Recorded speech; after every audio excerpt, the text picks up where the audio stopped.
High everyone welcome back to my channel. आज के तुम्हारे साथे शेयर करब आमार स्कूले जावार आगेर 10टा मिनिट। घुम थेके उठे स्नान टान करे आमी आर दिशा खुঁজে पाई ना कोनटा आगे करब कोनटा परे करब। आर जेदिन देरी हो जाए सेदिन तो होयेई गेल। मा सेई सकाल बेलाय आमाके एक ग्लास छातु दिए गेছে सेटा आमी खाচ্ছি स्कूल जाওয়ার समय रेडी होते होते।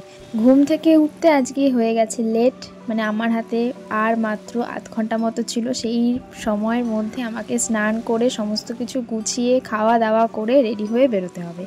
আর মা সকালবেলা আমার জন্য আজকে একটু চাউমিন আর একটু চা করে দিয়েছিল, তো আমি সেটাই খেয়ে নিচ্ছিলাম। তাড়াতাড়ি করে খেয়ে দিয়ে আমি বেরিয়ে গেছিলাম স্কুলে। বাড়ি থেকে আমার স্কুল খুব একটা বেশি দূর না, একদমই কাছে। তাড়াতাড়ি করেই পৌঁছে গেছিলাম। আর আজকে সন্ধ্যাবেলা আমি আর বাবা মিলে একটু বেরিয়েছিলাম, একটা কাজ ছিল তাই বেরিয়েছিলাম। আর এই শীতের রাতে বাইকে করে যাওয়া মানে বুঝতেই পারছো, ঠান্ডায় একদম নাজেহাল অবস্থা। আর বাড়ি আসার সময় একটুখানি চিকেন প্যাটিস নিয়ে এসেছিলাম। আজকের ভিডিওটা এখানেই শেষ করছি।